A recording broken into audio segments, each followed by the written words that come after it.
Kakinada NFCL రోడ్లో గల సత్కళావాహిని భక్తిరస సంగీత సంస్థ ఆధ్వర్యంలో 2 రోజుల పాటు నిర్వహించిన హనుమాన్ జయంతోత్సవాలు ఘనంగా ముగిశాయి. కార్యక్రమంలో భాగంగా తొలుత శ్రీ వెంకటేశ్వర స్వామివారి కళ్యాణోత్సవం కన్నుల పండుగగా జరిపించారు. నీలకంఠ నృత్య నికేతన్ నాట్యాచార్యులు ఎంవి రమణ సారథ్యంలో చిన్నారులచే నాట్య ప్రదర్శన జరిగింది. కార్యక్రమంలో భాగంగా పుల్లా సహస్ర ప్రదర్శించిన దశావతారాల ప్రదర్శన అందరినీ విశేషంగా ఆకట్టుకుంది.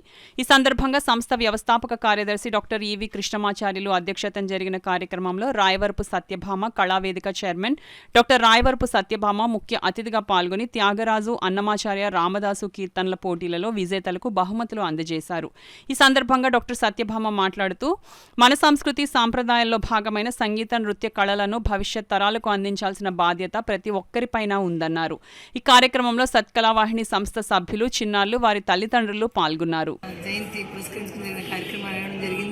అదేవిధంగా ఈరోజు ఈ సత్కళావాహినిలో వెంకటేశ్వర స్వామిని సంవత్సరం నిలిపిన సందర్భంగా కళ్యాణ మహోత్సవం, తర్వాత మాస్టర్ యొక్క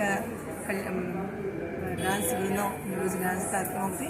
అదేవిధంగా ఉదయం ఈవేళ వాగ్గేయకారులు ఎవరైతే ఉన్నారో అన్నమయ్య చాగయ్య పలానా అందరూ యొక్క వాగ్గేయకారుల యొక్క పిల్లలు చాలామంది ఇక్కడ పాటలు పాడడం జరిగింది.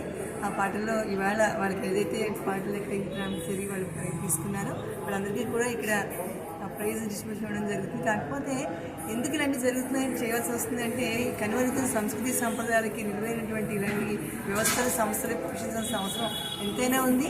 అంచేతే మా ఈ సత్కళావాహినికి సత్యభామ సేవా సంఘం, అదేవిధంగా శ్రీ చారిటబుల్ ట్రస్ట్ ఇలాంటి ట్రస్టులన్నీ కలిపి ఈ కార్యక్రమాలకి రావడం, వారికి మా తోచిన సహాయం మేము చేయడం జరుగుతుంది. ముఖ్యంగా పిల్లల్లో వాళ్ళ యొక్క ఏదైతే దృక్పథంతో వాళ్ళ యొక్క ప్రావీణ్యత ఉందో ఆ ప్రావీణ్యాన్ని బయట తీసుకురావాల్సిన అవసరం ఎంతైనా ఉంది. అంచేత ఖచ్చితంగా ఇలాంటి కార్యక్రమాలకు మేము సహాయ సహకారం చేయడం జరుగుతుంది. ఈ సంస్థ కూడా భగవత్ స్వరూపమైన సంస్థగా భావిస్తూ మీ అందరం కూడా